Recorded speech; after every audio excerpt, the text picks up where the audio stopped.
Chapter 8. Lacy stood in the hallway, the soft hum of distant voices muffled behind the door. Her chest rose and fell slowly as she tried to steady her breathing. Despite the cool hallway air, her skin felt hot, flushed with guilt and panic. I can't shake this feeling, she thought, that this is all my fault. The anonymous letters, the threats, the vandalism of the LGBTQIA plus society room, it was all starting to feel personal. Too personal. They're going after my friends because of me? Inside, her friends were still cleaning up the mess, picking up ripped posters and righting overturned chairs. But Lacy couldn't stay in there. Not right now. She just needed a minute. 1 minute to step out and breathe. Footsteps approached, and Lacy barely had time to glance up before a familiar voice called her name. Lacy! Hey! It was Seth. Oh, great, she thought bitterly. Not this douchebag. Not now. He hesitated when he saw her face, his expression faltering. Wait, are you okay? Lacy didn't answer right away. Her arms remained stiff at her sides, her eyes heavy with exhaustion. After a long breath, she sighed, shaking her head. Seth, I really don't have time for this. Something in her tone must have made him pause, because his posture straightened, slightly. She finally spoke again, voice low. The LGBTQIA plus society room got trashed. Someone's threatening me and my friends. Seth's eyes widened. What? That's unacceptable. His concern hardened quickly into anger. He crossed his arms, his jaw tight. I won't let anything happen to you, Lacy. I'll protect you. He stepped closer, the sincerity in his voice awkwardly laced with something else. Something performative. From now on, he said with a wink, I'll take care of you. Lacy's breath caught in her throat. A jolt shot through her chest as her eyes locked on Seth's face. Wait. No. No. It's him. It has to be him. Her fists clenched with a sudden surge of fury, her heart pounding in her ears. She stepped back, eyes blazing. Oh my God, she spat. It's you, isn't it? Seth's face twisted in confusion, maybe even guilt, though it was hard to tell. He flinched, startled by the sharpness in her voice. Lacy didn't hesitate. Get this through your thick head. Seth, I am a lesbian. His arms crossed, but she kept going. And no matter what you try to do, I will never date you. That got a reaction. Seth's expression twisted into disbelief, his hands clenching at his sides. Well, what? You seriously think I did this? You expect us to believe it's just a coincidence? Lacy shot back, furious. Before he could answer, the sound of hurried footsteps filled the hallway. Chase appeared first, storming in with fire in their eyes. Hayes and Rem weren't far behind, each of them looking ready for a fight. Oh, hell no! Chase growled. What the hell is wrong with you? Hayes snapped. You think you can threaten Lacy and get away with it? Rem added, glaring. Seth stumbled back, panic flickering across his face. I didn't. You what? Chase cut in with a mocking sneer. Just happened to be here, making creepy promises? Hayes folded their arms, voice like ice. Face it, dude. You're caught. Seth froze, color draining from his face. He looked around, outnumbered and cornered. The fear in his eyes was unmistakable. Then, without a word, he turned and ran. Lacy stepped forward, watching him retreat. Chase laughed, short and bitter. Rem rolled their eyes. Yeah, that's what I thought, Rem muttered. Lacy exhaled, finally letting her shoulders fall. The adrenaline still buzzed through her, but beneath it all, a strange calm settled. It's not over yet, she thought. But at least, for now, we sent a message. The quad was unusually still for a bright afternoon. A gentle breeze rustled the trees, and the air shimmered faintly with summer warmth. Suki crossed the courtyard at a calm pace, the light crunch of gravel under her boots the only sound that accompanied her.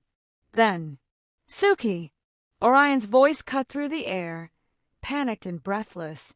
She spun around, startled, just in time to see him sprinting toward her, his eyes wide with fear. "Orion," she called out as he stopped in front of her, gasping for breath. "What's wrong? What are you doing here in broad daylight?" Orion didn't answer immediately. He bent slightly at the waist, trying to catch his breath, hands on his knees. Suki's heart sank. He ran all this way. Something must be really wrong. I'm so sorry," he said, finally straightening. "I am very, very sorry." Suki's brow furrowed. "What are you talking about?" "I tried to leave," Orion confessed. "I decided I wouldn't report back about your whereabouts. But as I was leaving..." He paused again, guilt washing over his face. "The vehicle, it already sent a signal. To our home planet." Suki's breath caught in her throat. She froze, her pulse racing. "They'll come here, Suki," Orion said softly, his voice full of regret. "They'll come to declare war on Earth, for you, Princess." "No." Her voice cracked as she took a step back. "That's not possible. Are you tricking me?" "I can prove it," he replied quickly, earnestly. "Your location has already been sent. They contacted me. They said they're coming to collect you." Suki stood in stunned silence, her hands trembling. "If you don't come with me willingly..." Orion trailed off, letting the implication hang between them. Her voice came out in a whisper, laced with disbelief. "No. I have to tell Lacy." Tears welled up in her eyes. Her expression hardened with urgency and desperation. "Give me till dawn," she said, her voice shaking. 5 a.m. I'll leave with you then. But I have to tell Lacy and say goodbye. I can't just disappear without her." Her body began to quake as sobs bubbled up from her chest. "I can't." Orion let out a quiet sigh. "Hurry." And with that, Suki turned and ran, her tears falling freely as she disappeared into the fading light. Suki stood alone in the dorm hallway, the phone pressed tightly to her ear. Her fingers trembled slightly as she clutched it, the cold metal of the casing grounding her to the moment. "Pick up, Lacy, please." The call rang once, then twice. Suki bit her lip. Finally, Lacy's voice came through the speaker, warm, familiar, and achingly casual. "Suki." "Hey babe, what's up?" Suki's throat tightened. She had to stay calm, had to keep it together. "I know this might sound sudden," she said, trying to steady her voice, "but it's super urgent." She hesitated for only a second. "Can you meet me at your dorm ASAP? I'm already outside your door." There was a pause. "Oh," Lacy replied, her tone shifting. "Actually, something urgent happened on my end, too. I'll fill you in when I see you. I'll be there in 30 minutes. Suki swallowed hard. "Okay, please hurry, babe. And be safe." She ended the call. For a moment, she just stood there, staring at the phone in her hand as silence settled back over the hallway. And then the weight hit her. It crashed over her like a tidal wave, the truth of it, the finality. She was leaving. Tears slipped down her cheeks as her knees gave slightly beneath her, the quiet hallway blurring before her eyes. She was leaving behind the one person who had ever made her feel free. Leaving to return to a world where love was a liability and her life belonged to duty. A life of rigid protocol, suffocating expectations, and cold, gilded walls. A life where she was a pawn in a game she never chose to play. But what choice did she have? If staying meant war, if leaving meant Lacy would be safe, then Suki already knew what she had to do. Lacy stepped into the dorm room, her heart thudding against her ribs like a warning drum. And then she saw her. Suki stood silently by the window, bathed in the pale light of early afternoon. Her posture was stiff, as if held together by sheer will alone, and her head bowed just enough to reveal her silence wasn't calm, it was breaking. But it wasn't just the atmosphere that stunned Lacy into stillness. Suki wasn't in her human illusion anymore. Her skin, now a breathtaking shade of celestial blue, seemed to glow from within, like moonlight reflected on the surface of the ocean. Her wings, delicate and impossibly intricate, shimmered behind her like hanging crystal chandeliers, catching every fragment of sunlight and fracturing it into 1,000 dancing rays. And her hair, it was no longer just red, it was alive, a cascade of burning crimson, flowing like liquid flame, like a comet trailing fire through the cosmos. She was radiant, unfathomably so, not human, not even close, but more beautiful than anything Lacy had ever witnessed, as though the stars had reached down and carved her from light, sorrow, and grace. Lacy's breath caught in her throat. Suki, in her true form, was ethereal, stunning, a celestial goddess cloaked in grief. And despite the beauty before her, what pierced Lacy the most, what truly broke her, was the look in Suki's eyes. Lost, fragile, full of unspoken pain. She had never seen her like this. Never seen her so tired of the world, so beautifully powerful, and so achingly human. Suki! Lacy's voice trembled with affection, barely above a whisper. Suki turned at the sound, her crystalline wings giving the slightest ripple. Her gaze met Lacy's, wounded, cautious. Even in this form, Lacy continued softly, nervously rubbing the back of her neck, you're just as stunning as you are in your human one. Suki's lips curved upward in a small, aching smile. As much as I adore hearing that you still love me as I truly am. Her voice wavered, delicate with emotion. There's something I need to tell you. Something urgent. She took a deep breath, steadying herself. Lacy stepped closer, sensing the heaviness behind those words. What's wrong? She asked, her stomach already sinking. The mood shifted with the weight of truth. Suki looked down, and with a trembling voice, she began to explain everything. Orion's arrival, the message already sent, the impending arrival of their people, the ultimatum. By the time she finished, Lacy could barely breathe. No! Lacy whispered, eyes wide in horror. There has to be a way. Tears spilled freely down her cheeks as she choked on a sob. If you leave, you lose your freedom, she cried, voice cracking with every syllable. But if you stay, Earth will suffer. Her hands trembled as she clutched her chest, as though trying to hold her heart in place before it could shatter. What are we supposed to do? She wept. The room felt too quiet, too still, for the storm that raged inside both of them. The kind of silence that only falls before something is torn apart. Suki stood still, her radiant wings tucked behind her as she watched Lacy with heartache brimming in her eyes. Without a word, she stepped forward and pulled Lacy into an embrace, one filled with quiet desperation and the fear of what was to come. Lacy clung to her, feeling the warmth of Suki's skin and the tremble in her breath. Suki! Lacy murmured, her voice barely holding together. She pulled back just enough to look her in the eye. I don't care if you're from another planet, or if your destiny was written in the stars long before we ever met. Her voice grew stronger, trembling with sincerity. You are my home, she whispered. My heart doesn't beat the same without you. Tears shimmered in her eyes. Please, tell me there's another way. Suki's gaze dropped, weighted by the impossible truth. Lacy! Her voice was quiet, solemn. We can't allow a war to happen. Millions of lives would be at stake. She exhaled shakily. And what's worse, Earth isn't even in touch with other life forms.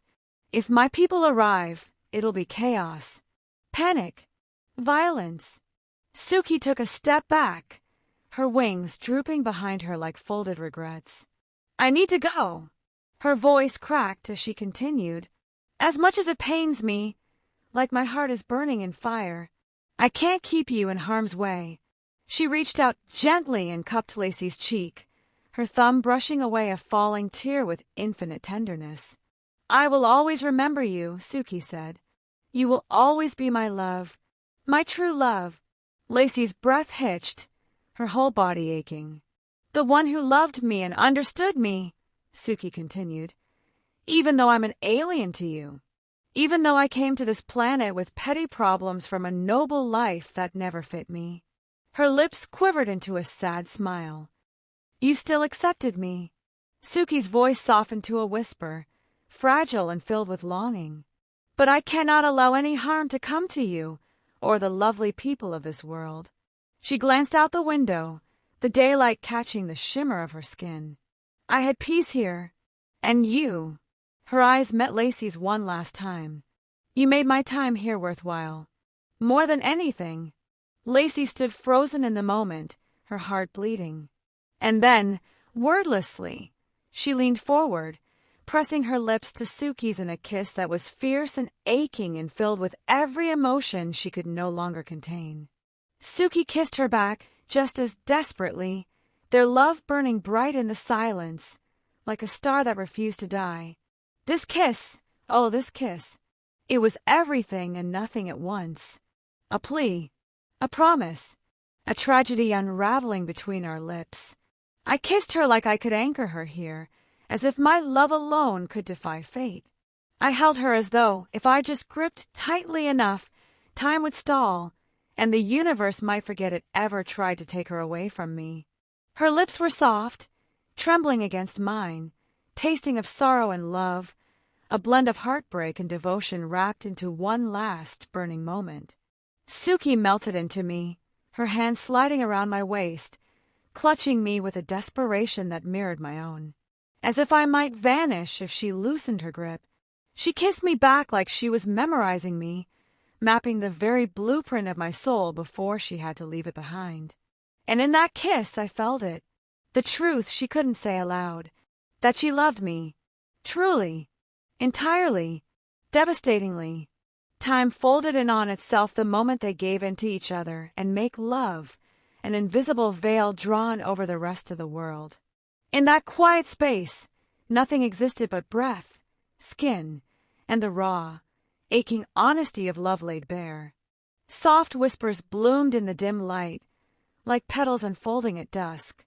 Fingers traced the shape of love itself, reverent and unhurried, memorizing every curve, every tremble, every unspoken ache. It wasn't hurried or desperate, but something deeper, a tender claiming of each other's truth. Lips met like poetry, slow and sacred, speaking in a language that belonged only to them. It was a conversation of devotion, woven into touch, a rhythm that spoke louder than any vow. Their hands found one another in the dark, fingers threading like they were always meant to.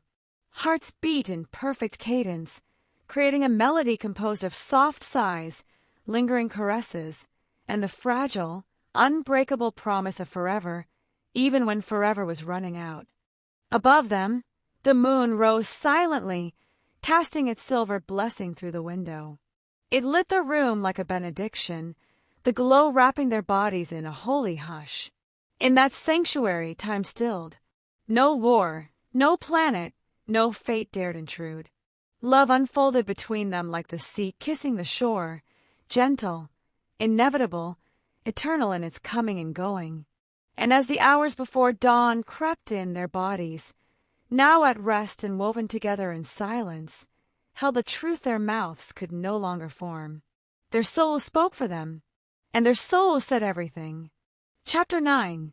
The dorm room was steeped in soft daylight, but it offered no warmth. Lacy stirred beneath the covers, her brow furrowed, body twisted in discomfort as if her sleep had been a battleground. She slowly blinked herself awake, the world blurry and silent, her limbs heavy with exhaustion. A yawn escaped her lips, but then something shifted. A sudden jolt of panic surged through her chest. "Suki!" she called out instinctively, voice cracking. Her eyes darted across the room, heart pounding. Her body froze. She couldn't move, couldn't breathe. For one agonizing second, she convinced herself that everything, the kiss, the tears, the whispered goodbyes, had just been a dream. That Suki's true form, the revelation, the impossible choice, none of it had been real. She reached out blindly to the other side of the bed, desperate to feel something. Anything. But there was nothing. Just a cool, empty space where warmth should have been. And then, like a tidal wave crashing over her, it hit her. Suki was gone. Her chest constricted as if wrapped in iron bands. Breath came in short, broken gasps. The air felt colder now, sharper. The sheets still carried the shape of her, the lingering ghost of her presence. But the girl who had made the stars feel close enough to touch was nowhere to be found. Lacy sat up, trembling, her fingers gripping at the fabric where Suki should have been, as if clinging hard enough could will her back into existence. She couldn't stop shaking. Then her eyes landed on it, a single note, resting on the edge of her bedside desk. Her heart dropped. It had to be from Suki. Tears blurred her vision before she even reached for it. She didn't want to know what it said. Didn't want to see the words that would turn goodbye from a possibility into a truth. But deep down she knew. No matter how much she wanted to stay wrapped in the illusion that Suki might return, she had to know. She had to read what was left behind. Even if it broke her completely. Lacy inhaled deeply, steadying her shaking hands. She reached for the single folded note lying silently on her desk, the edges slightly curled as if it had been written in a hurry, or with trembling fingers. As she picked it up, the smooth texture of the paper felt heavier than it should have, weighted with the gravity of what was inside. Unfolding it slowly, her breath caught. It was her handwriting. Suki's. She began to read. My love, my Lacy. Last night, as we held each other, as our hearts spoke in ways words never could, I knew that no matter how far apart we are, no matter the galaxies that try to keep us apart, you are my home. And as the moonlight kissed your skin, casting soft silver over the face I adore, I thought, how could someone so beautiful exist? You slept so peacefully, your breath soft, your presence like gravity holding me in place. And in that moment I realized I could never let anything happen to you. I would tear through the stars, defy the laws of the universe itself, if it meant keeping you safe. It's unthinkable, isn't it? That my true love was not written in the stars of my homeworld, but here, beyond the galaxies, beyond everything I ever knew. But I don't regret finding you. You are the greatest thing to ever happen to me. And even now, as I return to a world of duty and obligations, my happiness will always be rooted in you. No matter what happens to me, no matter what fate has in store for a lost princess caught in the tides of war, please know this. I have fallen for you, completely, and I know you have loved me just as deeply. I will try with everything I am to find a way back to you. But if I fail, if the universe is too cruel to let us meet again, please, my love, do not grieve for too long. I want you to find happiness in life. Love. Laugh that laugh I adore. Look up at the stars sometimes, and know that I am looking too, searching for you in every flicker of light. Lacy, my heart, my love, my forever. I will love you across time, across worlds, across eternity itself. Yours always, Suki. The letter slipped from Lacy's trembling fingers, drifting silently to the floor like a fallen petal. And then, as if the weight of Suki's words finally shattered the last fragile part of her, Lacy broke. A sob ripped through her chest, raw, desperate, uncontainable. She collapsed inward, wrapping her arms around herself in a futile attempt to hold the shattered pieces of her heart together. She's gone, Lacy whispered, the words foreign and sharp on her tongue. Gone. The woman she loved. The woman who changed her entire world with a single smile and a heart big enough to span galaxies. Suki! The bed still held the ghost of her warmth. The air was thick with her scent, soft, strange, intoxicating. Every inch of the room echoed her absence, and yet she wasn't there. And maybe she was never coming back. Lacy's body trembled violently as grief seeped into her bones, thick and heavy like smoke, curling around her lungs and squeezing until she couldn't breathe. She gasped for air, her chest aching, but it felt like drowning. Like slipping under waves she could never escape. How do you breathe when the love of your life is gone? How do you exist when the person who lit up your world has vanished into the stars? Her hands pressed to her chest as if trying to hold in the pain, but it surged through her in waves, loud, merciless, endless. She sobbed, so hard it felt like her heart might burst from the force of it. "It's not fair," she choked out between gasps. "It's not fair."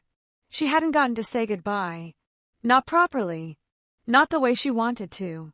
Not the way Suki deserved. She hadn't told her, really told her, that she was the best thing to ever happen in her life. And now, all she had left was a letter. A love letter from a girl who had been hers for only a fleeting moment, but who would haunt her soul for the rest of eternity. Lacy curled into herself, a whisper of a plea escaping her lips. "Suki, come back to me, please. I want you to be safe and happy, but I want you with me." Her voice dissolved into the silence of the room unanswered.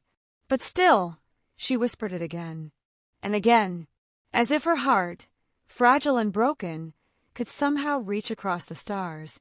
She couldn't do it. Not today. The idea of sitting in a lecture hall, surrounded by people pretending life was normal, felt impossible. Her world had crumbled, and somehow, the rest of the world just kept turning. The thought of crossing campus, of hearing voices and laughter echo down the walkways, of seeing couples holding hands, smiling like love wasn't a fragile, burning thing, made her chest squeeze painfully. No, she needed time. At least a week. Maybe longer. Lacy stayed curled in bed, blankets tangled around her like a cocoon she didn't want to break free from. She pulled her phone toward her with a trembling hand and opened the group chat with Rem, Chase, and Hayes. Her thumbs hovered above the screen for a moment before she finally began to type. Suki had to leave for an emergency to help her family. She won't be able to come back. I don't feel well. I can't go to class today. Probably not for a week. I'll keep up with the lecture slides on the University Hub app. The moment she hit send, a deep, hollow ache twisted in her stomach. Somehow, putting it into words made it all the more real. Irrevocable. Suki was gone. Lacy dropped the phone beside her and sank deeper into the mattress, eyes fluttering shut. Not to sleep. Sleep would not come. Not now, not for a while. But to rest. To shut the world out. It was the best she could do. Hours slipped by like molasses. At some point, afternoon light began to filter through the curtains, gentle, golden, too soft for the pain in her chest. She wasn't sure if she had actually slept or merely drifted in and out of a numb, heavy haze. Her body felt leaden, her mind fogged by sorrow and exhaustion. And even in the quiet, even with her eyes closed, one truth echoed again and again. Suki was really gone. Knock, knock, knock. The sound jolted Lacy from her restless half-sleep. She blinked at the ceiling, heart thudding, not from fear, but from knowing exactly who it was. The knock was firm, insistent, not the kind you could ignore. It was them. Remington Chase. Hayes. Her friends. Her lifeline. Of course they'd come. The hallway outside her dorm felt distant, unreal. Lacy stood at the doorway like a ghost of herself, shoulders hunched, eyes hollow, arms wrapped tight around her own body. She had barely found the strength to stand, but still she opened the door. There they were. Rem stood closest, shifting awkwardly, one hand scratching the back of their neck. Their usual confidence was dimmed by worry. Beside them, Hayes crossed his arms, lips pressed into a thoughtful frown, and Chase lingered just behind them, his usual seriousness tinged with concern. None of them spoke right away. They didn't have to. The worry on their faces said everything. Rem stepped forward first, their voice soft, a little uncertain. "We're so sorry this has happened, Lacy. Hayes glanced toward her, his expression cautious. Are her parents, like, super strict? Do they not accept her because she's a lesbian? Or is there something else going on? Lacy swallowed hard, throat tight. She looked down, unable to meet their eyes. If only she could tell them the truth. That Suki wasn't just some girl from out of town. That her disappearance wasn't about strict parents or a hidden relationship. That she wasn't even from this planet. That she had left to protect Earth itself from a war that would tear the stars apart. But it wasn't Lacy's secret to tell. And even if it were, who would believe her? Lacy's voice trembled as she spoke, eyes lowered, arms wrapped around herself as if trying to hold her heart together. Yeah, her parents are super strict and high maintenance, she murmured. They dictate everything in her life. She hesitated, swallowing back the lump in her throat. And if they found out she was a lesbian, I don't know what would happen to her. A pause stretched between them, heavy and raw. Suki said she'll try her best to figure something out, Lacy continued, her voice breaking ever so slightly.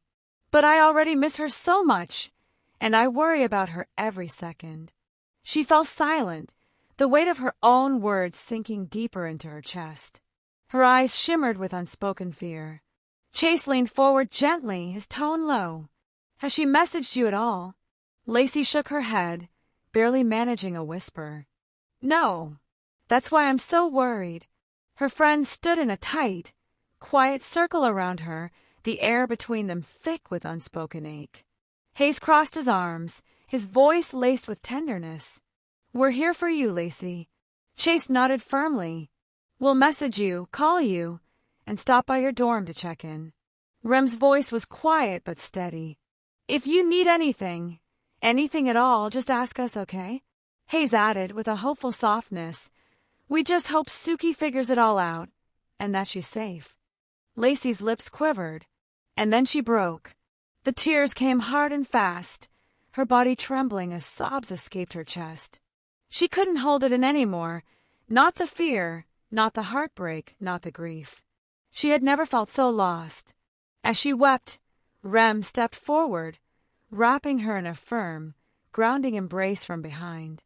Hayes moved closer too, his presence calm and steady, like a wall shielding her from the storm inside. They didn't say anything else. They didn't need to. They were simply there. And in that moment, it was the only thing holding her together. For the rest of the week, Lacy barely stepped outside. Rem, Chase, and Hayes kept checking in, calling, texting, stopping by her dorm room with snacks, offers of distraction, and warm hugs. Their presence was a comfort, a small tether to the world she was slowly detaching from. But nothing could fill the void Suki had left behind. She tried. She really did. She flipped through her self-help journal, tracing over handwritten affirmations, whispering them aloud like spells meant to heal a fractured soul. For a heartbeat, they worked. For a fleeting second, she almost believed the words. But relief slipped through her like water between her fingers. It was always the shower that undid her. Under the cascade of warm water, in the privacy of steam and silence, her mind would drift back to Suki, always to Suki. Where was she now? Was her family punishing her for leaving? Had they stripped her of her freedom, her voice, her choices, her happiness? Lacy placed a trembling hand to her chest and breathed in deeply, but it didn't help. It never did. Would Suki be forced to pay a price for choosing love? The pain of not knowing was unbearable. It felt like a deep, untreatable wound, like a star collapsing inward, leaving only a hollow space where something beautiful used to live. She missed her, so much that it made her sick. But more than anything, she was terrified for her. Her special Suki, her heart, her love. Then suddenly, it had been 2 weeks since Lacy last saw Suki. 2 long, aching weeks since the love of her life disappeared into the unknown, bound by duty, destiny, and a truth too heavy for the world to carry. At first, Lacy couldn't bring herself to leave her dorm. She barely ate, Sleep was a stranger. She would lie awake, staring at the ceiling, replaying every moment, every smile, every whispered confession between them. Her friends had been there, Rem, Chase, and Hayes, calling, texting, visiting. They kept her tethered to reality, made sure she didn't drift too far from the edge. She didn't know what she would have done without them. By the second week, she forced herself back into the world. She returned to her lectures, sat through seminars, even managed to laugh with her friends now and then. She wore a brave face, played the role of a girl moving on. But the truth clung to her, quiet and suffocating. Nothing felt the same. And every night, without fail, she found herself back here, the same spot in the campus garden where she and Suki had watched the stars the night after the Pride Ball. The same silence, the same emptiness. Lacy took a deep breath and turned slowly to face the sky. The stars sparkled above, distant and cold, and she wondered, which one did Suki call home? Which sun did she live beneath now? Was she staring at the same night sky, thinking of her, too? How can I ever move on from her? Lacy whispered to the dark. How can I ever look at another woman the way I look at Suki? How can I ever love anyone the way I love her? It felt impossible, because what she and Suki shared wasn't just love. It was deeper, stronger, something ancient and infinite, a soulmate bond that defied the rules of time, space, and logic, a connection written across galaxies. Lacy lowered her gaze, tears prickling at the corners of her eyes. She didn't know how to live without her.